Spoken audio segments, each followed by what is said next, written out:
I'll start with a brief introduction. So we're really happy today to have Mark Bollinger. He's our Director of Projects and Programs, and he'll be talking with you all about GroupNet metering in New Hampshire, how it works, and CPCNH's involvement during this office hour. So thanks again for joining. We will be monitoring the chat to ensure if you have any questions you want to put in the chat, those will be addressed along the way. And at this point in time, I'm going to turn it over to Mark. There we go. Can you hear me now? We can hear you great.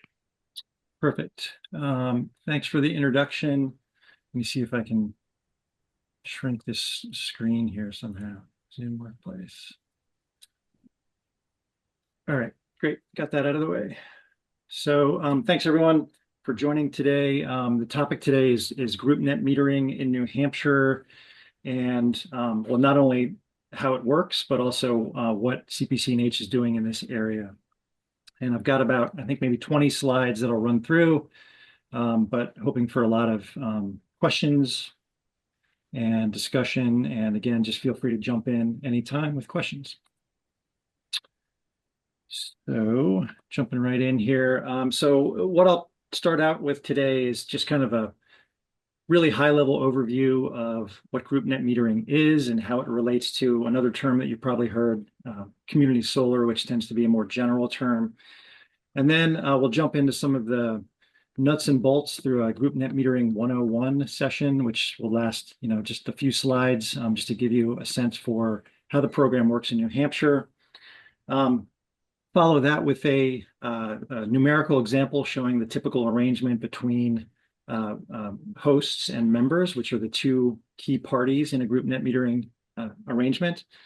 And then finally, and this is where I'll spend most of the time, I'll get into our CPCNH's involvement with GroupNet metering, focusing for the most part on the Poverty Plains Solar Project, which I'm happy to say we now have the green light as of yesterday to begin marketing this project. So the timing of this office hour is really convenient from that perspective. So we're going to start marketing it today. Basically, GroupNet metering is New Hampshire's version of community solar. So community solar is one of these generic terms that you've no doubt heard before. It's widely used throughout the US, sometimes also called shared solar, to describe various types of arrangements in which multiple different end users come together to share the output of a typically large or fairly large solar project that can either be located behind the meter on a kind of a native load or an existing load, or in some cases, and in the case that I'll tell you about later, it can also apply to kind of a standalone larger ground-mounted system that's out in the middle of the field somewhere. Regardless of which specific model or which state you're looking at, the general idea behind community solar is to provide those ratepayers who don't, for whatever reason, don't really have an opportunity to do on-site solar, whether they're renters or whether they live in a house that's in the middle of the woods and is totally shaded. So community solar allows those types of folks to still support solar financially and to capture some of its economic benefits. These programs are often extensions of a state's net metering program, and that is also the case here in New Hampshire, where community solar is implemented through what's known as GroupNet metering. Other states that have a similar model to New Hampshire will sometimes call this virtual net metering because the individual loads that participate in the group are not physically tied directly to the project itself. Instead, they are being served virtually or financially by the project. So group net metering, virtual net metering are essentially the same thing. Continuing along with 101, there are basically at least two parties to group net metering in New Hampshire. Every project must have what's known as a group host, which is the generator, and then one or more group members who subscribe to the project. So the group host is, as I said, the generator. In regulatory speak, it's known as the customer generator. The host is typically also the project owner.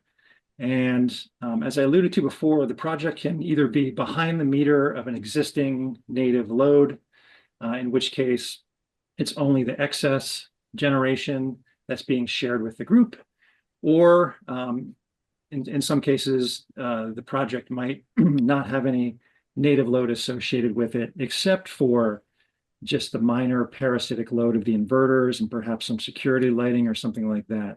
In New Hampshire, even that minimal amount of load coming off of the inverters is enough to qualify the project for group net metering. And that's why these ground mounted arrays out in the middle of a field where there's no building nearby will still qualify for this program. As I think probably all attendees are aware, community power aggregations and CPCNH cannot currently serve net metering customers, or at least not net metering 2.0 customers adequately. And so as a result, any type of group net metering project that we participate in those cases, the host should be sure to remain on utility default service so that they can actually qualify for the full net metering credit. The group members, on the other hand, are free to choose whatever electricity supplier makes sense to them. So that could be a CPA or some other competitive supplier as well. So the group members themselves, there are a few requirements that come into play here. First and foremost, they must be situated in the same utility service territory as the host. So if the project is in Eversource territory, all group members must also be in Eversource service territory. That said, as I just mentioned, those group members don't have to be taking supply service from the utility. They can buy electricity from whomever they would like.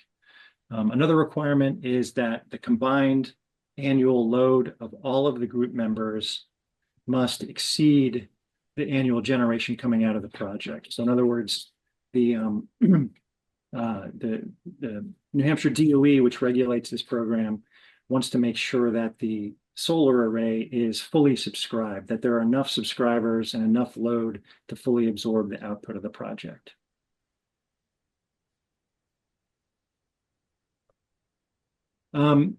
The size of the project also has some bearing on both the level of compensation and also what the group composition looks like. So if projects are less than 100 kilowatt, or I guess less than equal to 100 kilowatts, then the compensation level is the same as it is for normal net metering. So the net metering credit would equal 100% of the supply rate, plus 100% of the transmission rate, plus just a quarter of the distribution rate. And in this case, group members can be any type of customer, whether that's residential, commercial, or municipal. Once you get above 100 kilowatts, then the net metering credit is trimmed back a little bit. It equals just the supply rate. You don't get any credit for transmission or distribution. And if your project is greater than 100 but less than or equal to 1 megawatt, then the members can still be any type of customer. But once you get above 1 megawatt, then in that case, you're looking at just governmental subscribers. So all subscribers must be governmental loads, and I've listed numerous different types here that you would expect to see in lots of different municipalities that could be eligible to subscribe. The typical way this works here in New Hampshire is as follows. I think the most important thing to keep in mind is that the host really needs member load in order to be able to even access the net metering credit. If the host can't find enough subscribers to fully subscribe the project, then the project really isn't viable and can't fully participate in the program. So the host has a pretty strong incentive to bring in a sufficient number of subscribers, and because of that, the hosts typically do not charge any fees to participate, and they will also share some portion of the net metering credit with subscribers. And from the various offers that I've seen in New Hampshire, 10% seems to be the going rate in most cases. Each member's share of the project's output is typically proportional to the amount of load that they've subscribed to the project, but that does not have to be the case. One nice thing about New Hampshire's program is that it provides quite a bit of leeway in how one might set it up and structure it.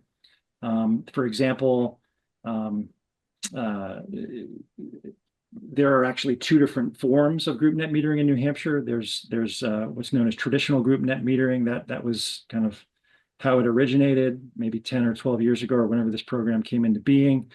And in that case, the state really has no visibility into the contractual arrangement between the host and subscribers.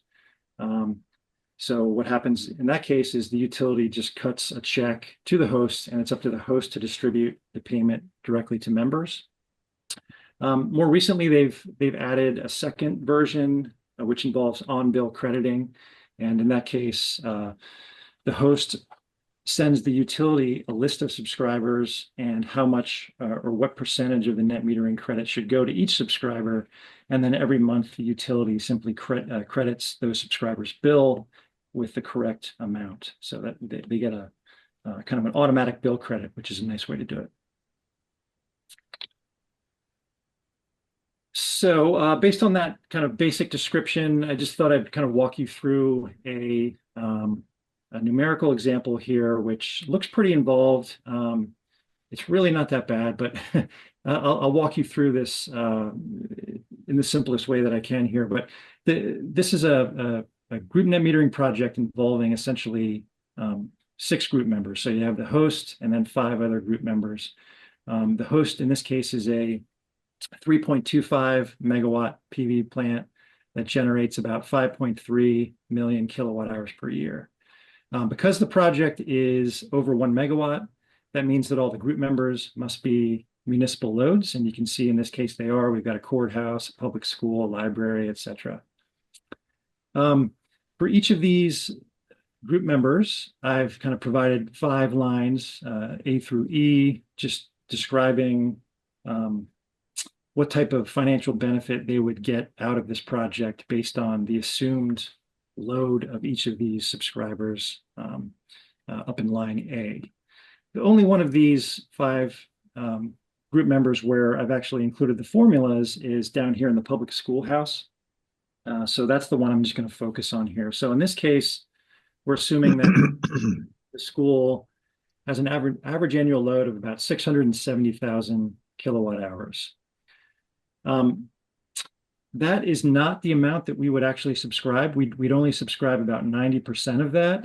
And the purpose of doing that is to provide a bit of a cushion just in case the expected load from the school comes in lower than expected due to mild weather or what have you.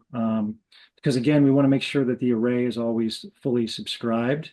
And so if if all 5 group members here were to come in lower than expected, then the array would not be fully subscribed, which would have financial implications. So right off the bat, we try to safeguard against that by only subscribing 90% of the average annual load of this particular group member. If you look across all 6 group members here, the total subscribed load works out to about 5.63 million kilowatt hours. And so the public school share of that total subscribed load works out to 10.66% of that. And because in this case, we're offering subscribers 12.5% of the net metering credit, we multiply 10.66% by 12.5%, and that gives us 1.33% as the school's individual share of the net metering credit. And then finally, to work out the compensation, you basically just multiply that 1.33% times the annual generation from the project times the 10 cent per kilowatt hour net metering credit, and that gives you just above $7,000.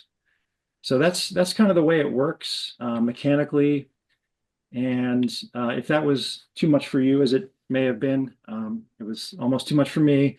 Here's a simpler example, just showing 3 different types of accounts based on size. So we got a small, medium, and a large municipal account with these very nice round annual subscribed kilowatt hour amounts. And if you assume, again, that the net metering credit is 10 cents per kilowatt hour and that group members are receiving 12.5% of that, then over here in the right-hand column of the table, you can see the annual bill credit that each of these different types of plants might expect. Let me just pause there and just see, have any questions come in at all? Sounds like not. Okay. I do have a question. I couldn't figure out how to raise my hand. Oh, okay. Yeah, is that Joe? Yeah, it is. So, can, can you oversell or oversubscribe to an array? Yeah, so and in this case, we sort of did. So as I said here, the total subscribed load in this case was 5.63 million kilowatt hours. That is slightly over the 5.3 that we're expecting the project to generate. Um, that's okay in this case because we're merely kind of using this to set each member's kind of percentage share of the project's output. But in general, you wouldn't want this number, this 5.63 million, to exceed the output of the plant by a large extent. It's okay if it's a little bit over, because that again gives you a little bit of protection or a little bit of cushion from under subscription.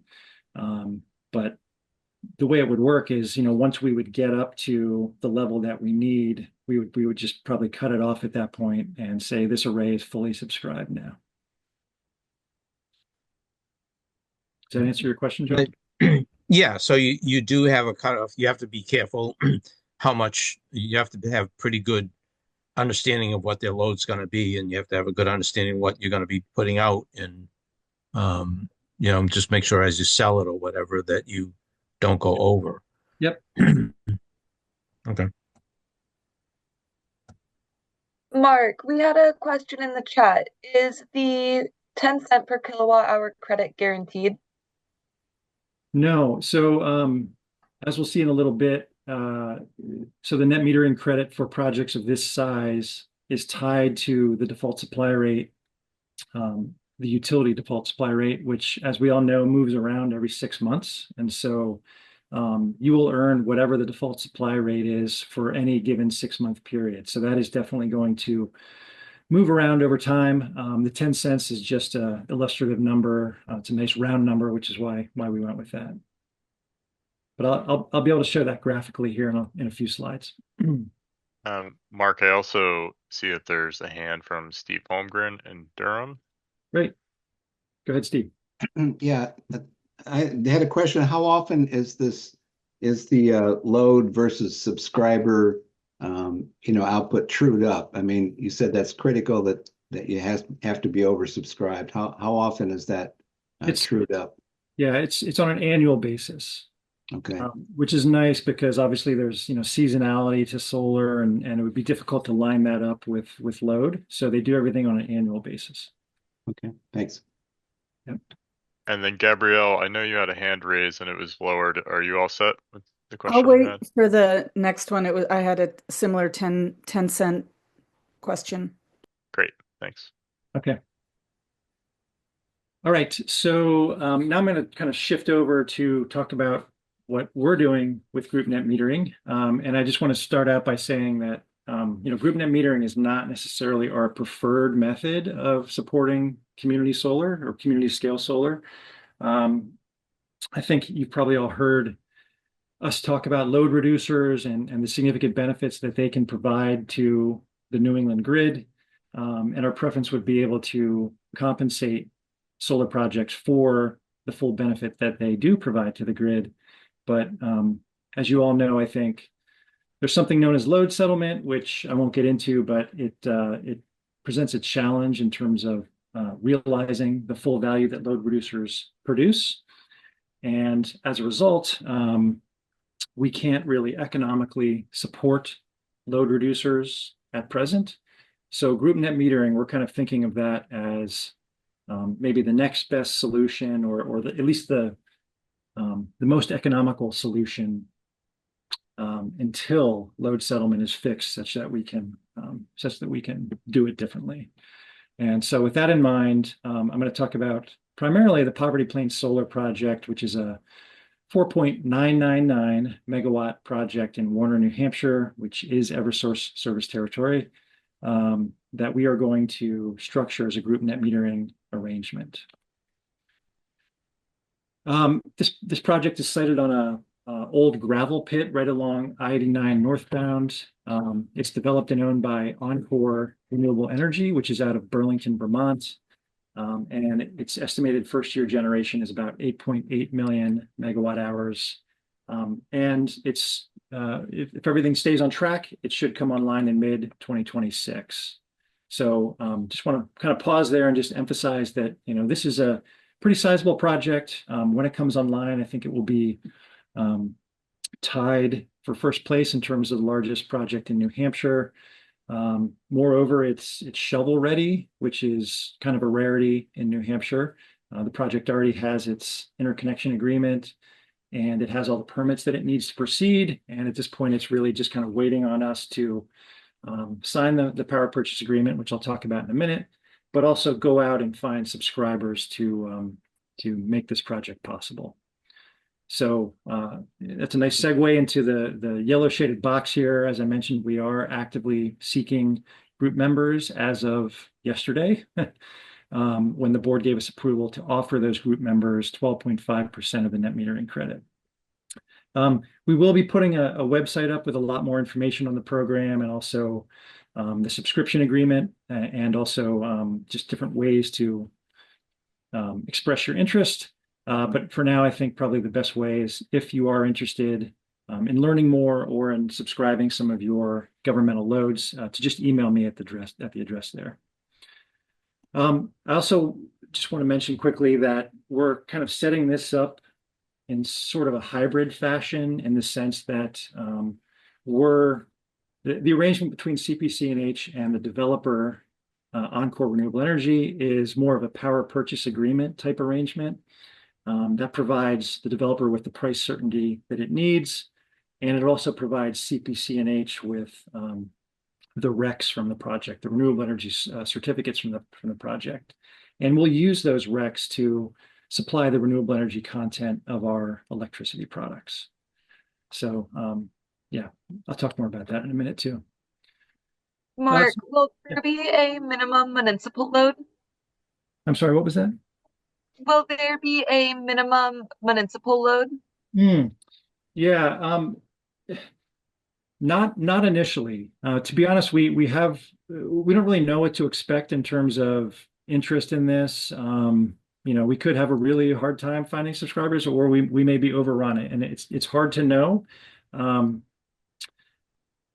And I guess without knowing that, I'm hesitant to set any kind of minimum threshold. In other words, we're not going to look just at the largest loads. That's the easy way to do it, because the larger the load, the fewer the subscribers you have to manage. But I think we're more concerned about just getting this subscribed regardless of the size of the load. So at least initially, no minimums. It's a great question. Before you move on, Mark, I just wanted to mention that myself and potentially others on the member services team are available to assist with, answering questions about this as well. And if you need support at a meeting with the select board, a council, town administrator, etc., we're able to help with that upon request. We're hoping that with this webpage and other information that's out there on this project, that the details will be pretty clear, but also understand that sometimes there are questions. People tend to think, oh, this sounds too good to be true, or what are the trade-offs? And we can answer all of those. Yep. Thanks, Jackson.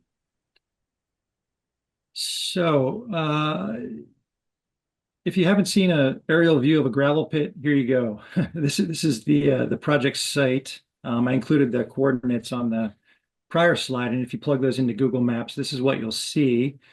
So the project is right off I-89 northbound between exits 7 and 8 in Warner, New Hampshire, which is a member community, which is nice. And as you can see, the site is already largely cleared. It had been operating as a gravel pit, which means that the land is already rather degraded. And so from an environmental perspective, this is a very good site. The developer won't have to cut down a ton of trees to build this, and they're not plowing up agricultural soil either. It's also located right along a transportation corridor. So a very good site from an environmental perspective. And as I started to get into 2 slides ago, the way we're structuring this is we are going to enter into a 20-year. Well, let me step back. If the board approves, if we get a board approval, we will enter into a 20-year PPA with this project, where the project itself is, from a regulatory perspective, a load reducer, which means that it is less than 5 megawatts and it has not formally registered with ISO New England as a generator. As I talked about earlier, load reducers can provide a lot of benefits. We can't realize all of them, but we can realize some of them. And so one nice thing about this project is that we will get some minimal benefit from the project just by virtue of it being online as a load reducer. So just keep that in mind. But then in addition to that, we're going to turn around on the back end and structure the project's output as a group net metering arrangement in an effort to really optimize and maximize the value of the project to our members. We have built flexibility into the power purchase agreement so that if we ever do get load settlement fixed the way it should be, then we can easily kind of pivot to that sort of structure if that provides more value to our members. So to get into specifics here, the way it works is if we get board approval, we'll sign the PPA. We will go out, and we've already started this process today, recruiting municipal loads in Eversource service territory to subscribe to the project, and we can offer those loads 12.5% of the net metering credit. And so once the project becomes operational in mid-2026, Eversource will pay the owner, Encore Renewable Energy, 87.5% of the net metering credit, and then we'll credit the bills of the subscribers or group members with 12.5% of the net metering credit. CPCNH then will kind of step in and pay Encore the difference between the agreed upon PPA price and the 87.5% of the net metering credit, which they will have already received from Eversource. And we're going to think of that difference between the PPA price and the net metering credit as the price that we're paying for the RECs from the project. And so at the end of the day, Encore ends up getting the agreed upon PPA price, which is nice and stable over the full term of the contract, which is what they like. Subscribers will get significant bill discounts on the order of 1 cent per kilowatt hour, and we will get competitively priced RECs, as I'll illustrate here in a minute. So we can actually use, today's numbers to look at what this deal would look like for CPCNH and for subscribers today. So Eversource's default supply rate from now through July is 8.929 cents per kilowatt hour.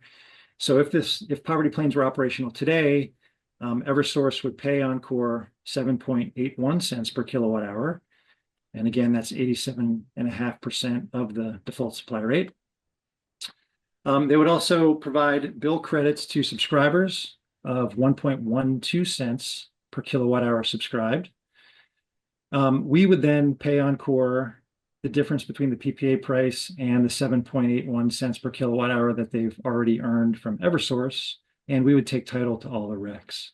So once again, at the end of the day, Encore gets its PPA price, group members get pretty significant bill discounts, and we get the RECs for much less than the current market price of 4 cents per kilowatt hour.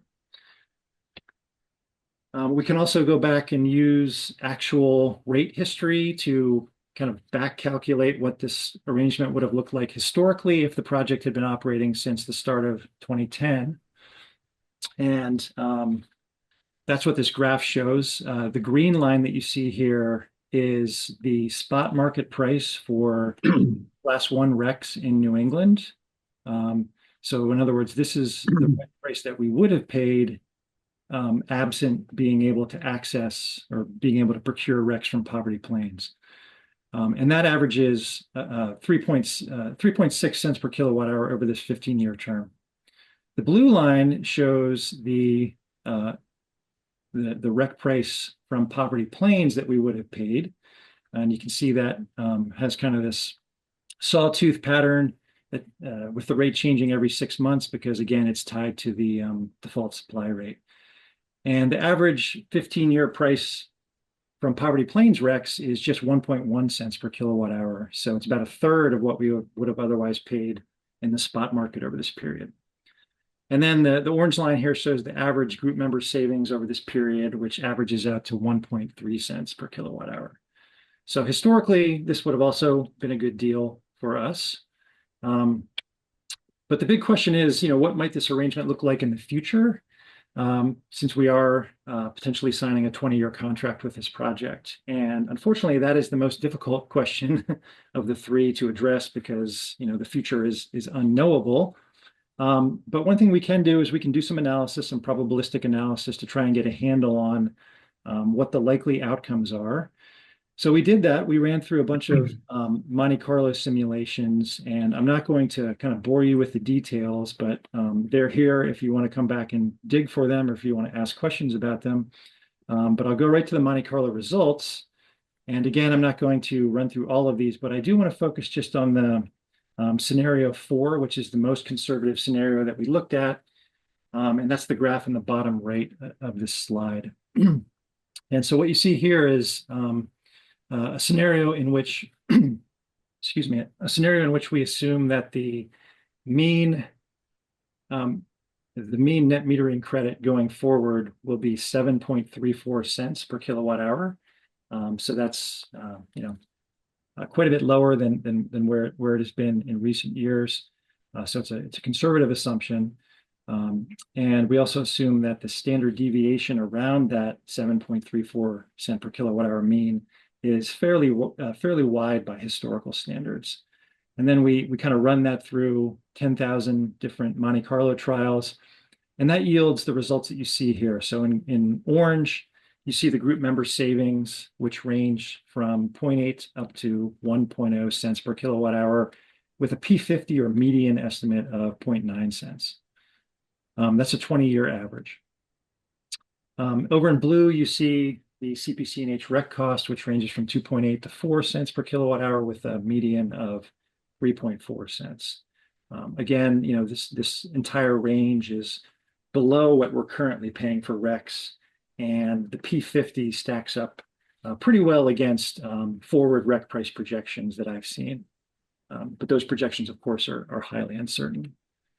So again, looking forward based on Monte Carlo analysis, it seems like this deal, or this project has the potential to provide pretty good economic outcomes. Let me pause there and see if there are any questions. Mark, there's a question in the chat. For what term do subscribers sign on for, and can they off-board at certain points? Yes. So we have a 1 year or 12-month notice policy. If you give us 12 months notice, you can depart without penalty.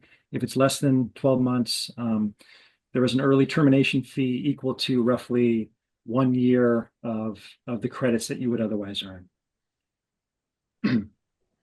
Great. And Steve has a question. Yeah, Mark, if you could go back to the calculation showing the difference between the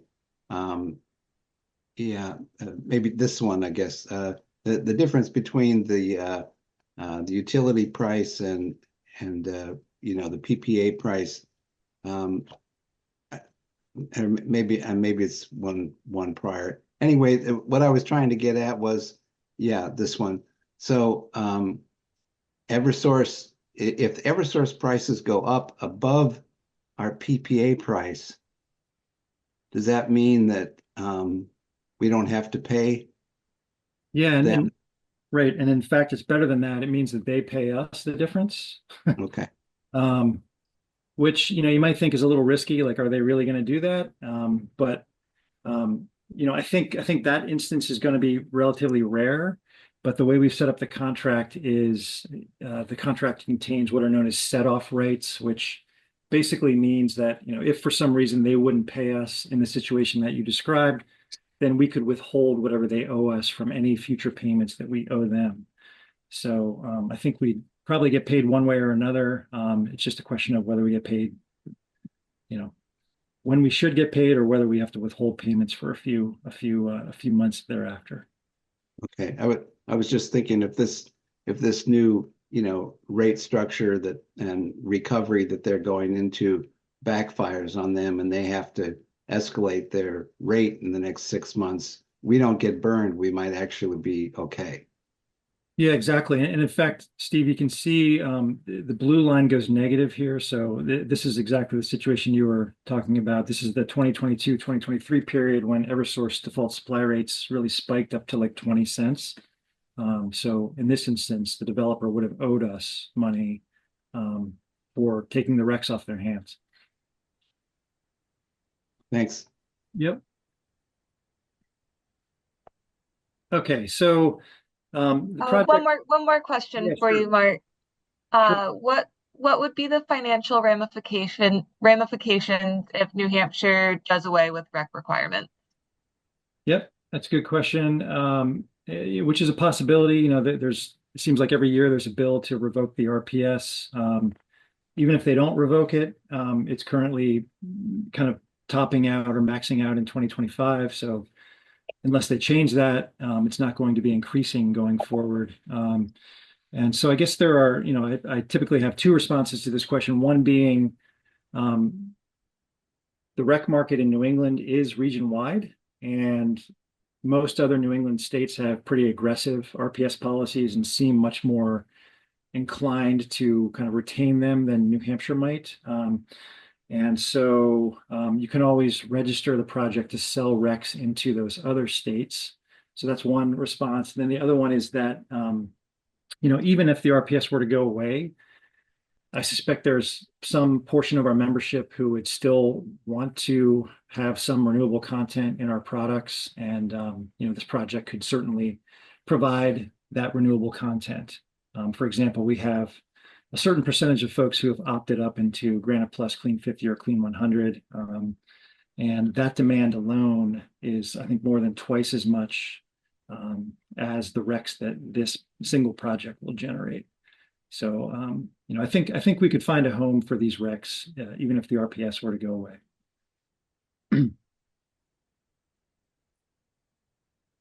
All right, let's see.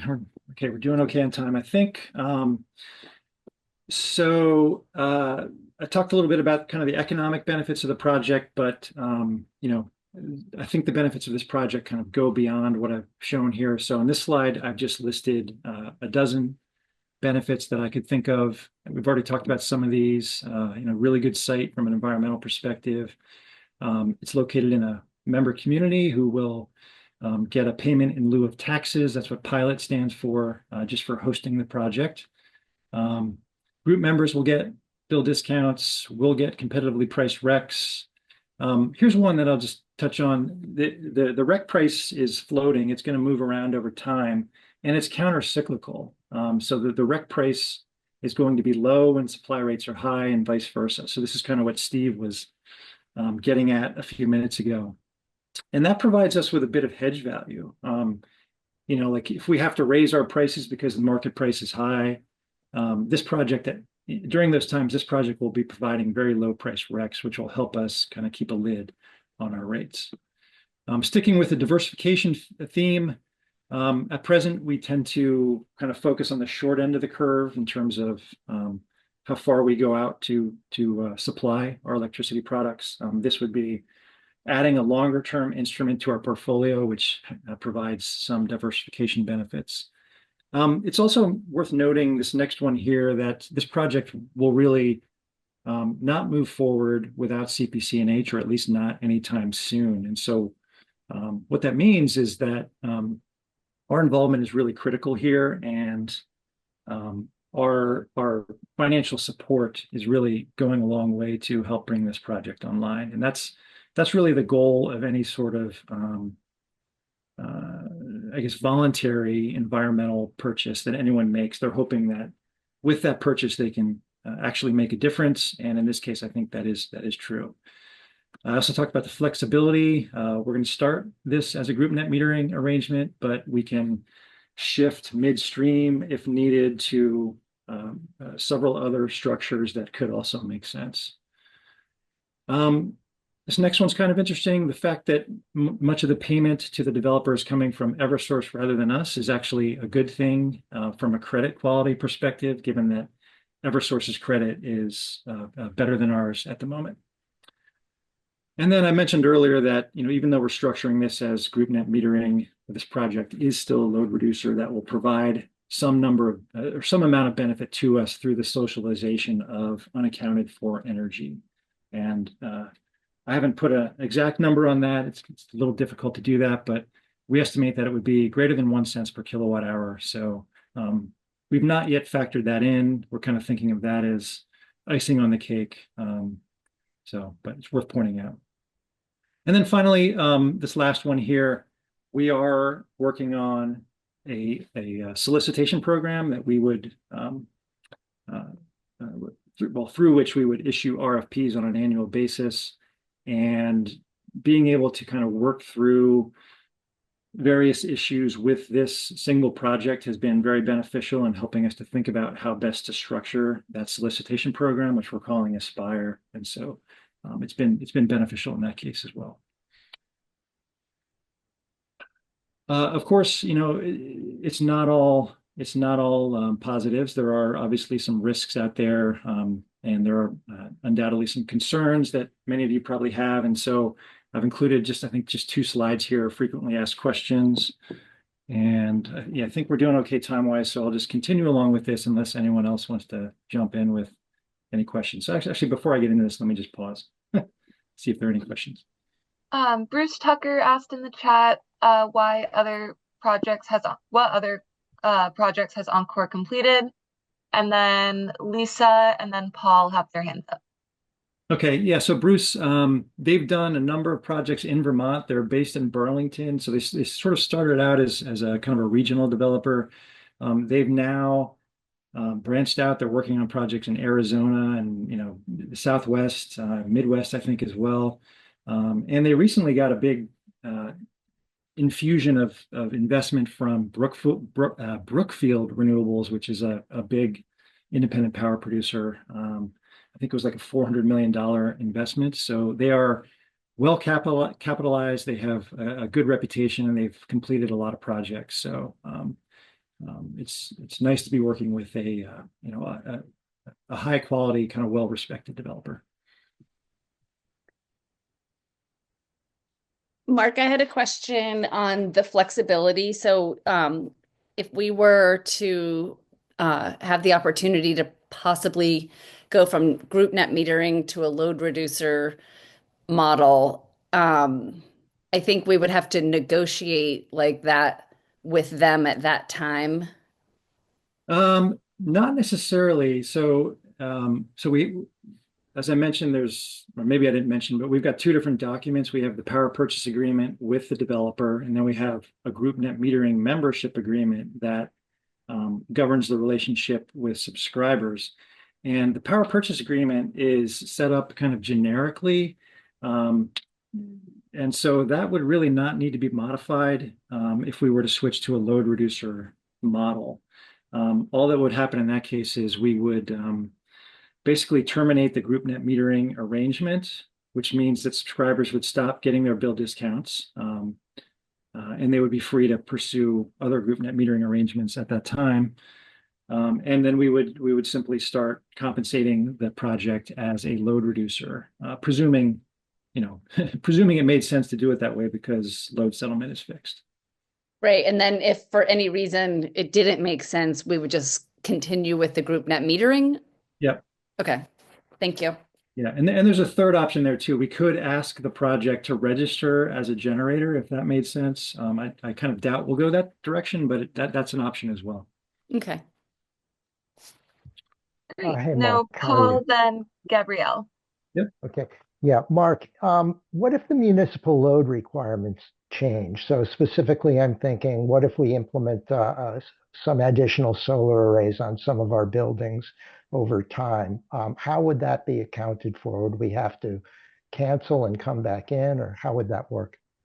Yeah, and so that is one of the drawbacks here is if you have plans to add on-site generation or go through a deep energy retrofit on one of your buildings, anything that has the potential to significantly reduce the load of that building, you'll want to take that into account because that would affect the group and whether the array can be fully subscribed. With the 12-month cancellation window that we've included, I think in most cases, a municipality will know 12 months in advance if they're going to proceed with these types of projects. So my guess is that you would be able to give us 12 months warning that your load would be significantly reduced. And, in that case, we would have 12 months to go out and look for a replacement. Does that answer your If question? we didn't want to withdraw completely, if we just wanted to reduce our requirement, would that be possible? Yeah, I think that would. In fact, the way we've set up the group net metering membership agreement, maybe I'll be able to walk you through that, but it allows subscribers to subscribe multiple meters, and you can drop individual meters if you want to, again, with 12 months notice, but you don't have to get completely out, I guess is what I'm saying. Yeah. Okay. The other question I had is the PPA for 100% of the output of this facility? Yes, it is. Okay. Thanks a lot. Appreciate it. Sure. Was there one more? Yeah, I've got a question. It's Gabrielle Watson from Tamworth. So if you shifted over to this load reducer structure, which I don't understand, and then you canceled your group net metering memberships, as a municipality, that makes me feel like I could get cut off at any time. What sort of assurance would we have? Yeah, so the way it's written in the contract right now is just 30 days notice. So that is a risk for you, but on the other hand, it's a pretty low bar for municipalities to participate in this. There's no upfront fee. You're essentially pledging your load and getting a pretty significant bill discount in return. So there's no real penalty, I guess. It's more like the removal of a benefit, I guess, is the way I think of it, which still obviously has financial implications. But like I said, you could also at that point go out and look for some other group net metering membership arrangement with with some other project out there as well. I'm just going to editorialize a little bit, since this is a two-way opportunity that, we just had a elimination of a benefit with the new rates that we're facing with CPCNH, and that's generated quite a bit of hostility amongst ratepayers in our town. And I would consider something that gave more assurance to municipal potential members in something like this. I would be very hesitant to recommend this to the select board with that kind of situation potentially occurring. Okay, so that's good feedback. Is it the 30 days? Like what would longer notice? Yeah, we're in conversation with an organization. It's a 5-year contract. Yeah, okay. Yeah, that's good feedback. We could my guess is we could lengthen that cancellation window to some extent. Thank you. Okay. I guess one yeah. thing I might add, Mark, real quick on that is, if we have other group net metering projects that come through Aspire, it's also possible if you had, I don't know, Mark, you could Well, chime in on this better, but I guess we wouldn't be going to load reducer anyway, right? If we were within the group net metering construct on multiple projects. Is that right? yeah, so that thought had crossed my mind as well. But like if we have multiple group net metering projects out there and one of them, if it makes sense for one of them to go to load reducer, I think we'd probably do that with all of them. So yeah, that would be, so in other words, I don't think that would be really a viable alternative, I guess. Just with regard, once again, about going to load reducer and then giving municipalities 30 days notice. If you're only looking for municipal subscribers, then within one municipality, that's going to be a significant part of their budget, don't you think? And even lengthening the period still leaves them in a budgetary, you know, dilemma. So it's more than just, oh, they can go look for somebody else, because what other projects are going to be out there at that time? And again, to reemphasize what Gabriella said, that's going to leave a really bad taste in customers' mouths, as some of the other things that have been going on recently have. Yeah. Okay. Yeah. Again, that's great feedback, and we will certainly take that to heart and think about ways that we might try and mitigate that impact somewhat. All right. I guess I'll move on here. So here are some frequently asked questions.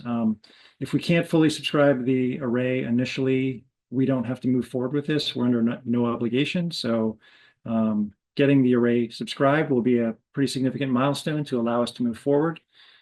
We've already kind of touched on the second one, like what happens if the project comes online because we fully subscribed it, but then subscribers drop out.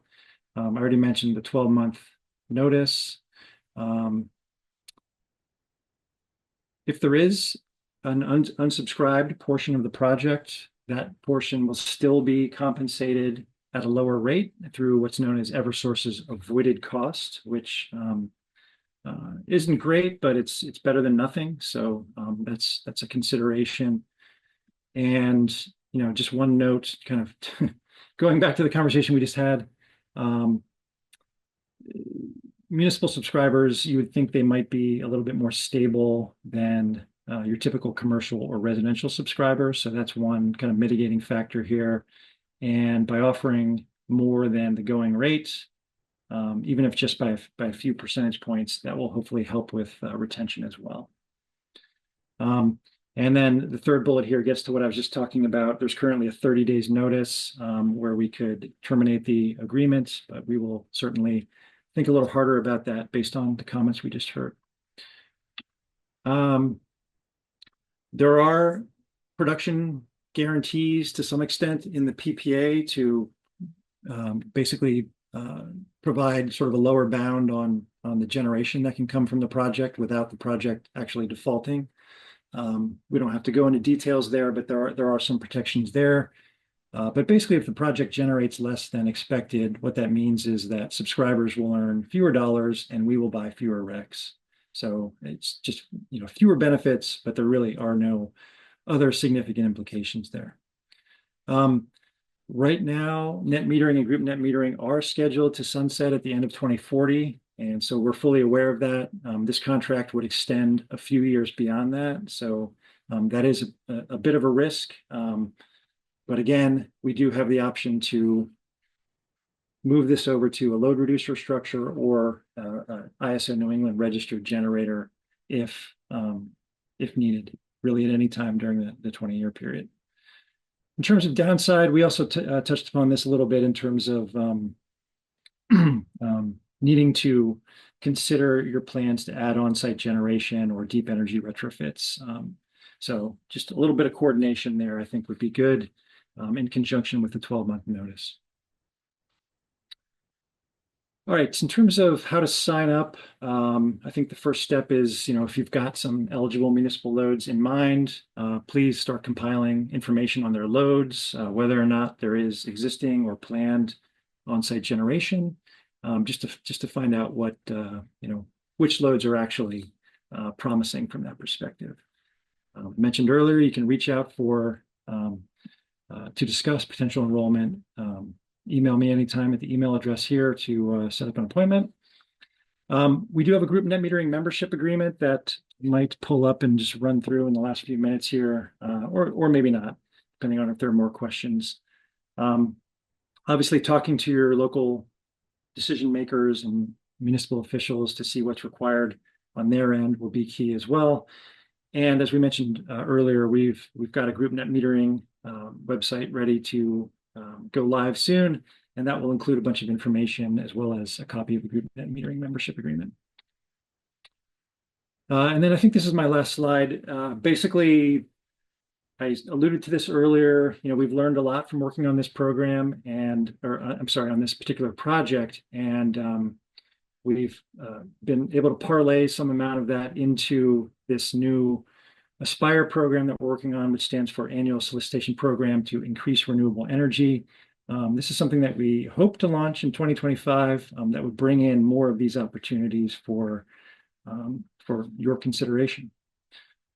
So I think that's it. Yeah. So again, here's my email address one more time. Thanks everybody for coming today. And looks like we got a few more minutes if there are more questions. I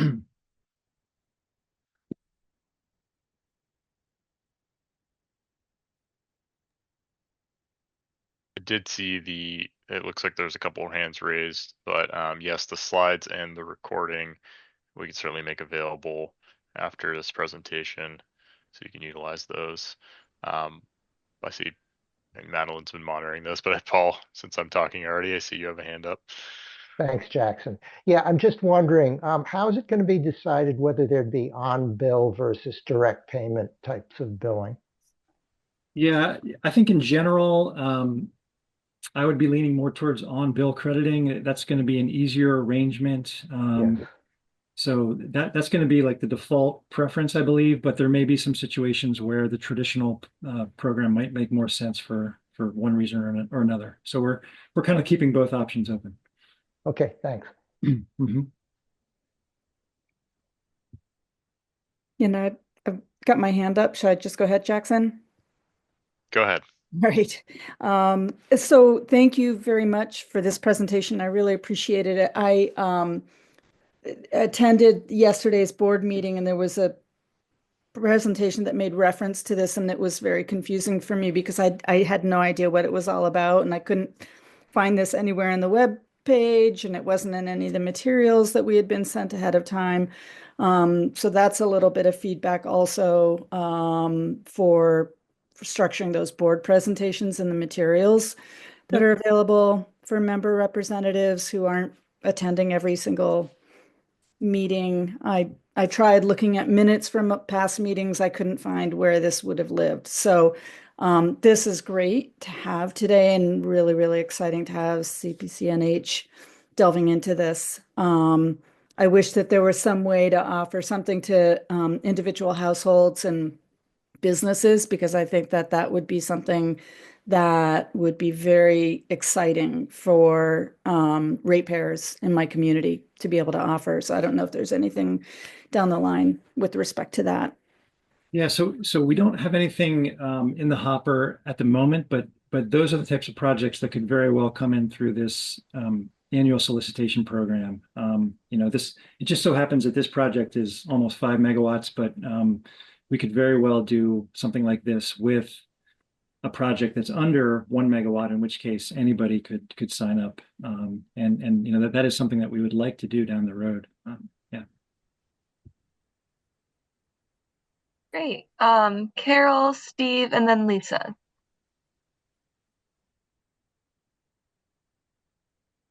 You're muted, Carol. Just a quick thank you. Just a quick comment. I just want to thank you for a very clear overview and explanation. Even though I'm not in an Eversource community, I really every time I hear this story, I understand it a little bit better, which when the time comes in the future for a Unitil project would make that easier. Thank you very much. Sure, you're welcome. And this is Eversource, obviously, but again, like through the solicitation program, we would hope to get some similar projects in Unitil and Liberty territories and co-op as well. So yeah, thanks for that. Yeah, this is Steve. Just a question about the slide deck. I saw you were going to send it out on Monday. Is it possible to get the slide deck sooner, because I've got a meeting to prepare for on Tuesday?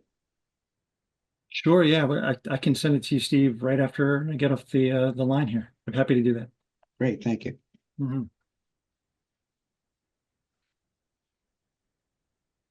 I was just gonna mention, I actually came in late, so I don't know if it got mentioned earlier, but we do have the opportunity to sell our RECs to CPCNH, which is, not as exciting as getting net metering all fixed, but it is something, and just making sure people are aware that there is that option.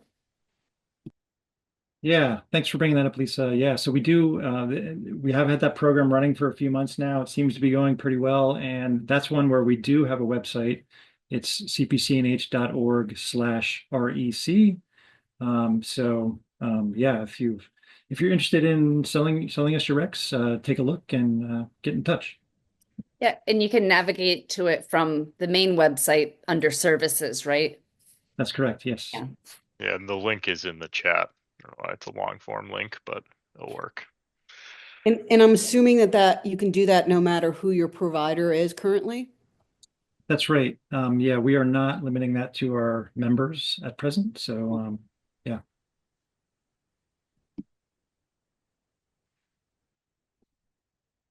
Okay. Are there any remaining questions? We're 1 minute over the hour, it looks like. I did see, I think, one somewhat interesting, it was more of a comment in the chat, but I feel like it's worth mentioning, and you may want to touch on this given the conversation around the 30 days notice. Mhm.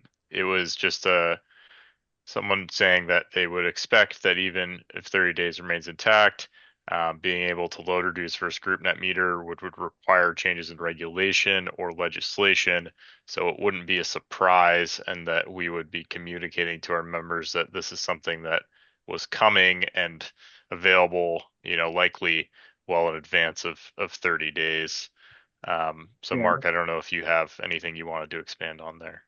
No, other than to say that's a great point. I think that is something I agree, we would presumably know about that well in advance and would be able to take that into account.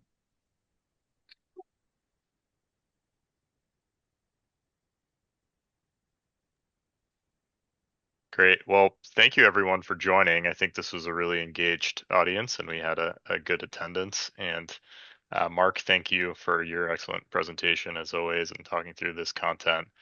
And yeah, everyone have an awesome weekend, and certainly reach out to Mark, myself, or others to follow up about any engagements on this. Yes, thank you, everybody.